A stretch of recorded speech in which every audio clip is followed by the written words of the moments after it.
पुन्हा एकदा turning points या ऑनलाईन एज्युकेशन प्लॅटफॉर्मवर सर्वांचं हार्दिक स्वागत आहे. बघा, रेबीज या आजाराविषयी आपण पाहत आहोत. आता डायरेक्ट हा पॉईंट घ्यायचा, कारण आपण एक सिरीज बनवत आहोत. विषाणूजन्य आजार हे सर्व आपण कव्हर केलेलं आहे. यापूर्वी एड्स झालेलं आहे, एड्सविषयी झालेलं आहे, गालफुगी झालेलं आहे, बरोबर. आणि कावीळपणे याविषयी पाहिलेलं आहे, विषाणूबद्दल देखील माहिती पाहिलेली आहे, कशा प्रकारे त्याचा आकार असतो काय नाही हे सगळं पाहिलेलं आहे.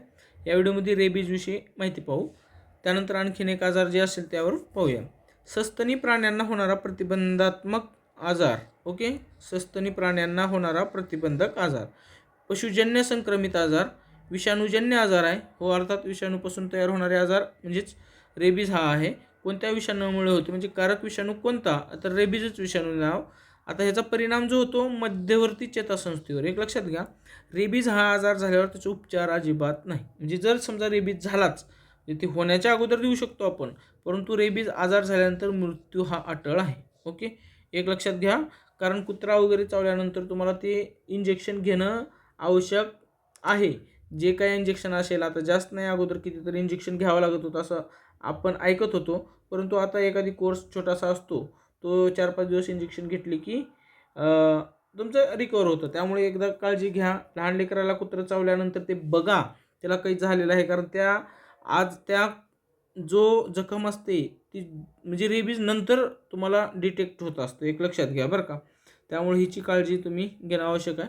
कारण कोणते विषाणू, रेबीज व्हायरस आणि ऑस्ट्रेलियन बॅट, इसा आता आयसा व्हायरस लक्षात घ्या, किंवा जे उच्चार येईल ते लक्षात घ्या, लिसा व्हायरस येते. ठीक आहे, फक्त एक घ्या रेबीज. आता ह्याच्यावर प्रश्न आलेला नाही, एक लक्षात घ्या, परंतु हे एक पॉईंट ज्यावेळेस वाचत होतो त्यावेळेस पॉईंट लिहिलेला आहे मी.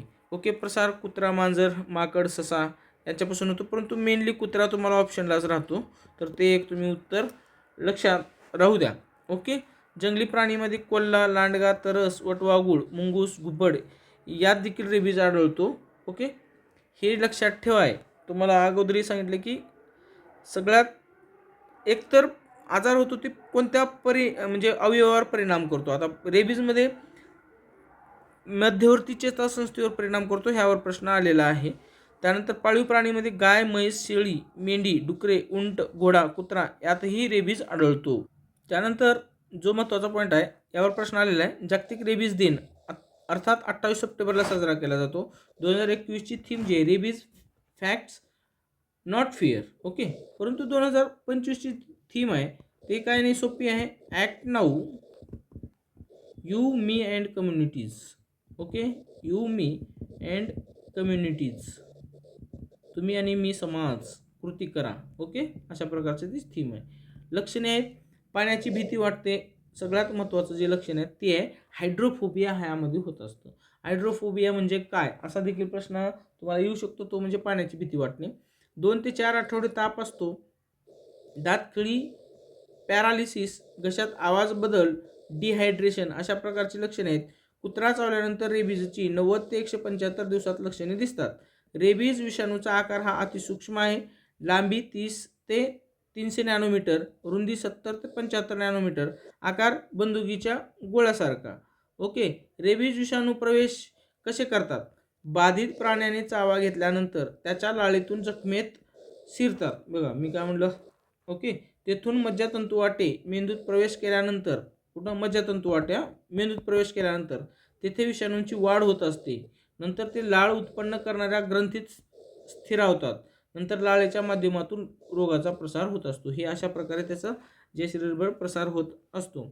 रेबीजची लक्षणे व चिन्हे. 10 दिवसानंतर रोग बीजपोषण काळानंतर लक्षणे वाढीस लागतात. लक्षणांच्या वाढीच्या 2 अवस्था आहेत. बघा, डोकेदुखी, ताप, खिन्नता, भूक मंदावणे, जखमेच्या भागावर कधीतरी खाज येणे व तेथे वेदना होणे, आणि 2 ते 10 दिवसानंतर चेतासंस्थेला हानी पोहोचवणारी चिन्हे दिसण्यास सुरुवात होतात. त्यामध्ये चिंता वाटणे हे देखील एक लक्षण आहे. अतिरिक्त लाळ गाळणे, दिशाभान हरपणे, आकडी येणे व पक्षाघात, घशाच्या स्नायूचे अचानक आकसणे, पाण्याचा धसका घेणे आणि गिळण्यास अडथळा निर्माण होते. तुम्हाला परत एकदा सांगतो, हायड्रोफोबिया हा जो आजार आहे तो सगळ्यात म्हणजे रेबीज झाल्यावर होत असतो, यांची भीती वाटत असते. ओके, आणि प्रतिबंधक म्हणजे त्याच्यावर उपचार जे आहेत त्यामध्ये आहेत लसीकरण रोग प्रवृत्त होण्यासाठी विषाणू बराच म्हणजे कमीत कमी 10 दिवसांचा काळ घेतो, त्यामुळे असामान्य तंत्र यशस्वी होते.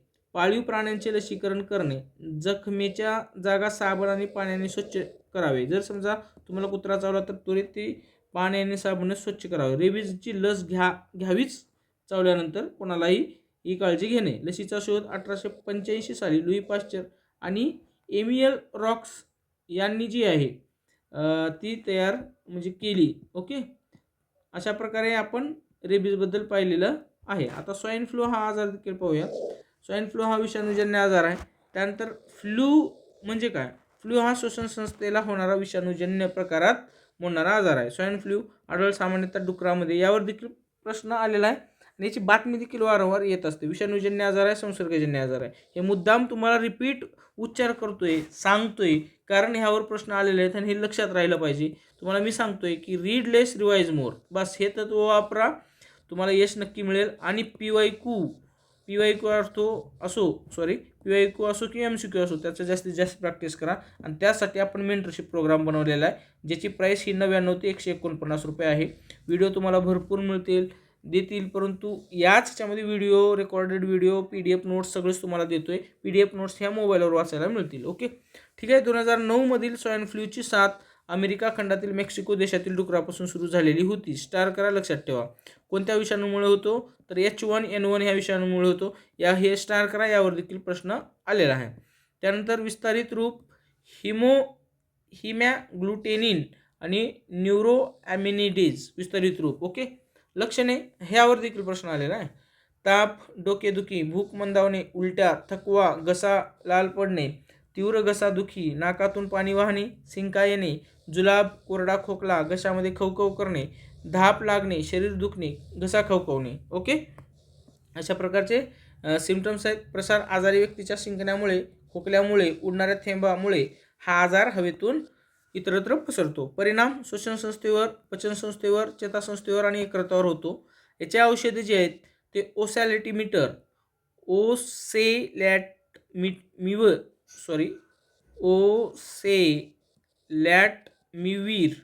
लक्षात घ्या, उच्चार अवघड आहेत.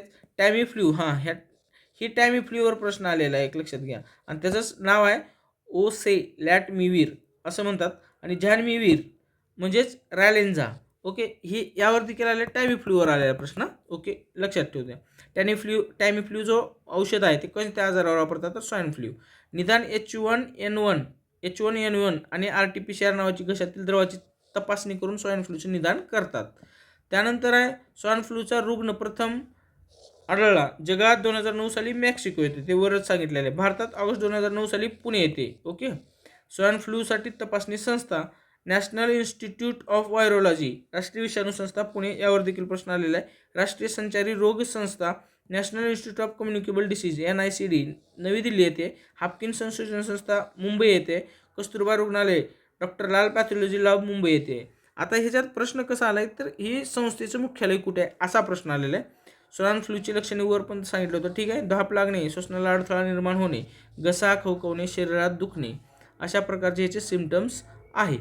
तर आता पुढच्या याच्यामध्ये आपण निपा हा विषाणूबद्दल सविस्तर माहिती पाहणार आहोत. आणखीन एक 2-4 राहिले असतील डिसीजेस विषाणूजन्य, ते पाहू.